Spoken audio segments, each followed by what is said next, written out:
Hello everyone and welcome to another project with Frocks and Frolics. Today we're going to sew a little girl's bag called Mary Lou bag.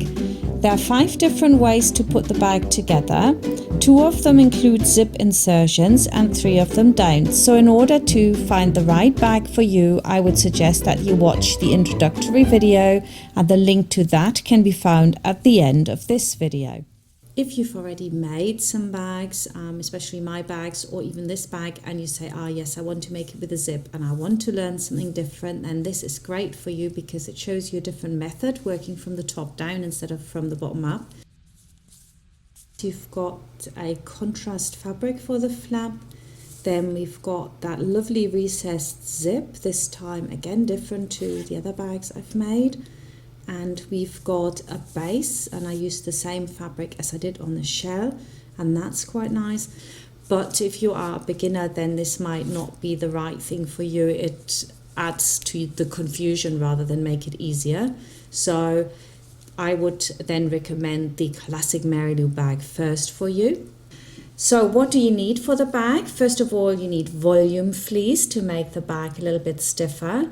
Then I've chosen a really nice cotton for the lining, and we've got the shell fabric, obviously a bit of fabric here for the little bow, and then I've got matching thread and my magnetic fastener, which also works really well, much nicer than a buttonhole. Of course you can do a buttonhole if you like.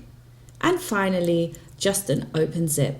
Now let's have a look at the fabric pieces. You need the lower part of the bag twice, the upper part of the bag twice, facing for the zip.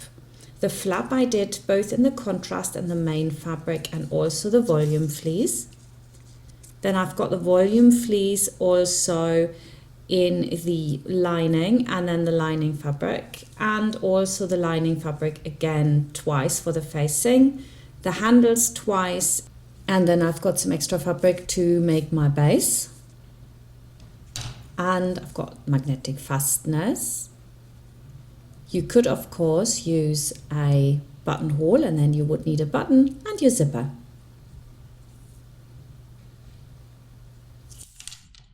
First thing we're going to start with are the handles. You want to iron them over in half, and then again from either side to the middle, leaving a slight little gap, and then iron them on top of each other and top stitch.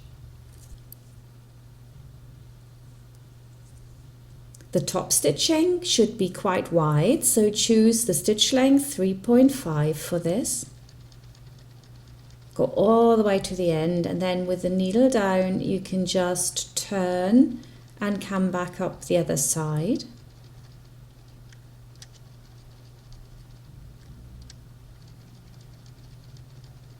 And here they are top stitched. Now we can work our base. Initially I didn't have a pattern for the base, it was a bit of an afterthought. So you want to close those 2 base pattern pieces that are shorter and leave a gap in the middle, and then sew on the other side to the end. Of course yours is going to look much tidier because you've got a pattern piece and you've already got the shape in there. Iron the seam to one side and then place the other one over the top. In this case, of course, I had to draw around it, etc., but you have got a pattern piece for this, so all you have to do is sew around it all the way. But if you're ever making a base pattern for a cover, then this is the way to do it. So you would just have to stitch on that pencil line in that case. Go all the way around.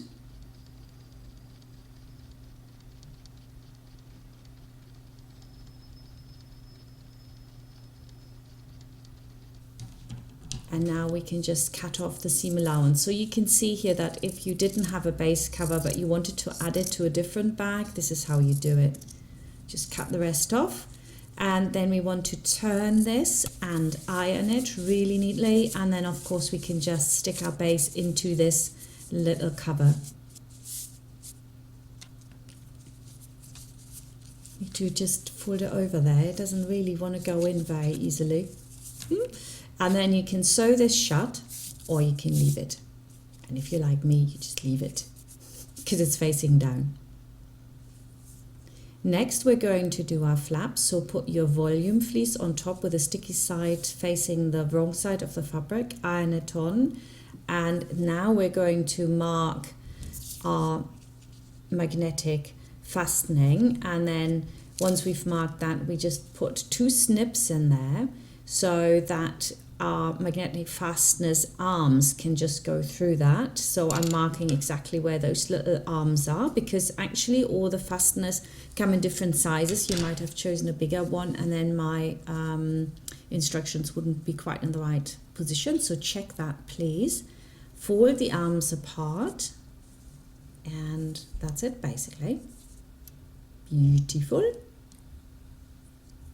Now we can put away the other side, save till later, and we put the other side of the flap on top, so right sides are facing, and we're going to go all the way around. And on this one I'm using my volume fleece as my guide. If you've cut this out really well, then that should work nicely. I've unfortunately ironed it on a little bit too low, but it doesn't matter, it came out really well anyway. So that's it. When you're checking out something and you do it for the first time, that's what happens. So now I can cut it back, turn, and then really work out all the edges, roll them until it's nice and round, press it, and your flap's finished. Now I'm going to top stitch this, and I'm doing this with a triple stitch, which is commonly used for stretch materials, but anyone that knows me knows this is my stitch. I use it all the time. It's lovely, makes everything look really structural. Next we're going to work the zip. So the zip is going to be cased in between the layer of the lining and the shell. So what you need to do is sew as close as you can to your zipper. So I've changed my foot here and put my zipper foot on, and I also moved my needle all the way over to the left hand side so it goes in easy.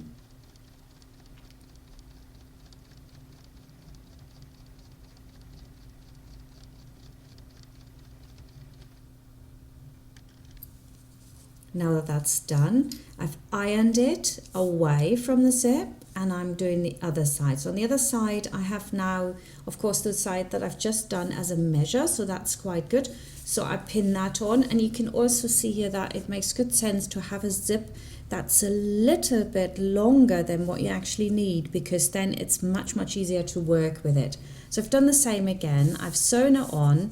Then I iron back one side and then iron back the other side, and once that's done I can top stitch this all the way along. And I use my bob standard foot for this because you can see that my presser foot actually lies on the teeth here of my zipper. And then on the other side I have to open my zip a little bit because otherwise it won't go in. And I just do a few stitches just to allow me to close the zip. And there it goes, and I go to the end, and that looks really nice.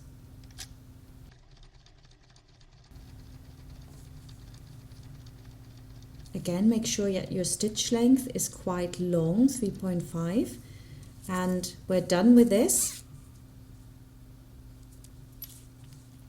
Now we're going to close the side seams here, so sew those together on either side. We're using a 1 centimeter seam allowance again. So you move it over, do the other side, do that obviously on the opposite side as well. And now that they're together, I'm going to iron those little seams apart. If you can't get it on your ironing board, you can just like finger iron them, then put them together and iron them. So now you can see here we have got our little box down there, which we could close now or we could do later. So that's really preference. I'm going to just do it straight away. Pin and sew across. That's really the only thing that's not quite so neat in this bag. I'm also going back and forwards here, so just to make sure that it can't rip out in the zip area. And then you cut it back, and I just zigzag this. If you had an overlocker, you could overlock it, of course, but this is filmed in New York and my overlocker is in storage. I don't get it back till May. There we go. Now we've done all this. I think it's easiest if you also sew together the lining here and the outer shell part of the zip facing, because otherwise it's going to be harder to put in. And make very sure that you do it from the lining side. It's almost near impossible to do it from the other side. This fabric really pushes, and you can see how I have to hold it in, even though it's exactly the same size. So make sure you go from the lining and really pull it so that it fits. And now we're going to do something a little bit different. We are going to cut our volume fleece so that we have it in two separate parts. So the first one goes on the lower part and the second one on the upper part with a centimeter seam allowance all the way around. So I'm going to trim this a little bit more. I don't want this to be in the way because we're working this separately. Slightly different. It's easier to get in if you do the top and the bottom separately first so that you can do top stitching. So if you like top stitching like me, then this might be the method for you.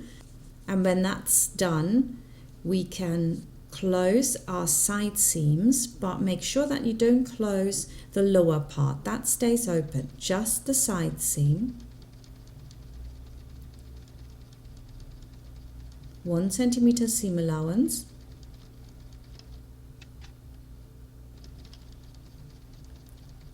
Come back up the other side, do the same.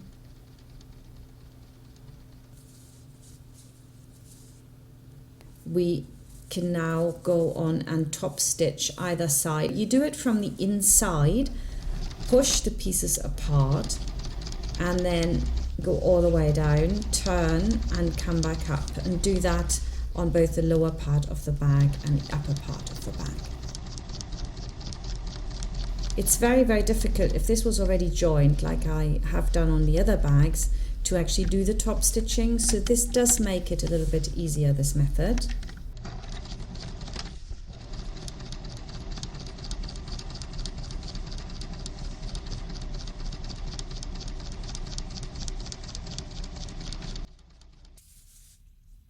And now we're going to put our flap on, and I'm starting with the handles, and I'm using 2 pins. I didn't do that on all my bags, but that's definitely what you should be doing because they do slip out slightly like that, and that's not really very much fun to unpick that, especially if you notice after you've put everything together.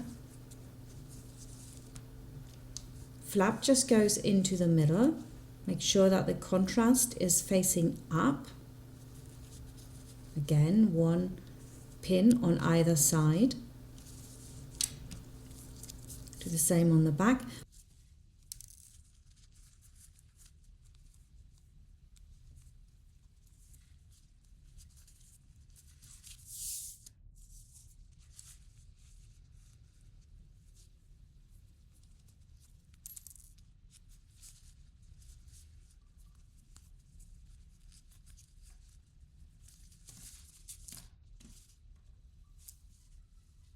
Stitch on your flap and your handles all the way around so that they're nice and secure.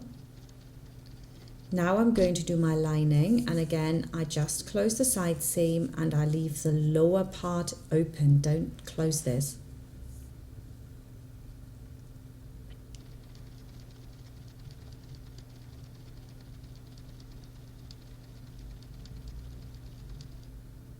Now I'm going to put my lining with the wrong side to the wrong side inside here, and I'm going to attach that all the way around.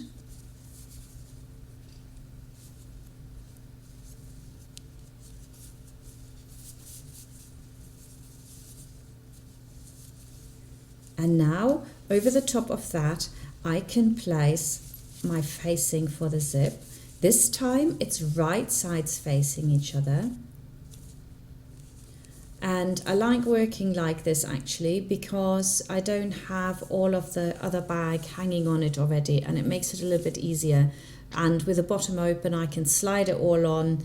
I could do that anyway, but it does make it a little bit easier if I haven't got the rest of the bag already pushing in there with the handles and the flap and all that. So sew around.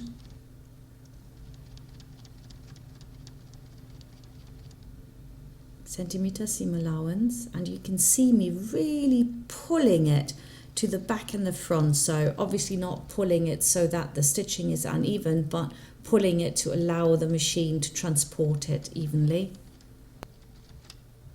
Next, we're going to just roll this out here and then turn it to the inside, give it a good press so that we've got a really nice sharp edge, and then we're going to top stitch the edge. And somehow that was lost on this video. I think it, I don't know what happened to the footage. Anyway, turn it in, iron it and top stitch it all the way around, foot width, so it looks like this.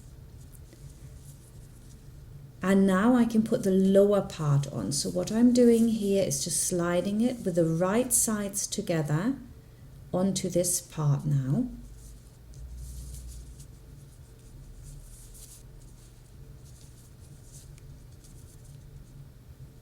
Excellente. And then I can slide this back onto my sewing machine with a centimeter seam allowance, and I can sew all the way around this.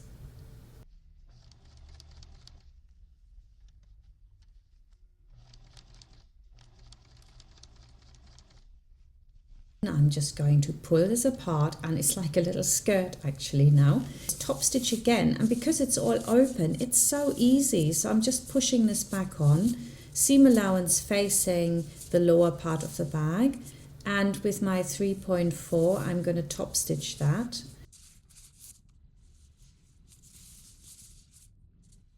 Next, I'm going to put on my magnetic button, and I just measure the middle there and then mark it, and I should do it just underneath my stitching line all the way through. I think I'm actually doing this on my stitching line, but it should be just below it. Every time I make another bag, it's a learning curve actually, and there it is. Put your little plate to the other side, fold the arms apart, and you've got a really nice magnetic fastener in there. So now I'm going to also put my little bow on, which I've made. If you want to know how to make a bow, the instructions for that are on my project page. And I'm just going to sew this all the way through, but obviously don't sew through your lining, just the shell fabric on the inside. There you can see it. And now we're ready to close our bag. So now we're going to sew across the lining on the base, and we're leaving a turning gap. That's really important. And you can see my gap here. Then you want to sew across the corners on both sides.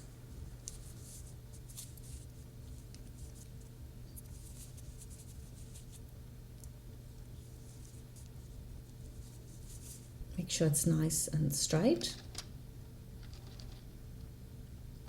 Take your time. Done. Now I can get on to the other side. I turn it inside out, and I'm going to close the lower part of the shell fabric, and then we're going to do our corners in exactly the same way. So I've done this now, and I can turn my bag through, and I just need to close the end bit here, and you turn it back in.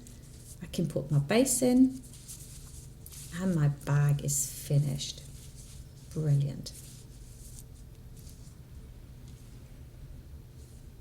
Oh, can you see it? Anyway, there we are, all finished. That's the elephant bag.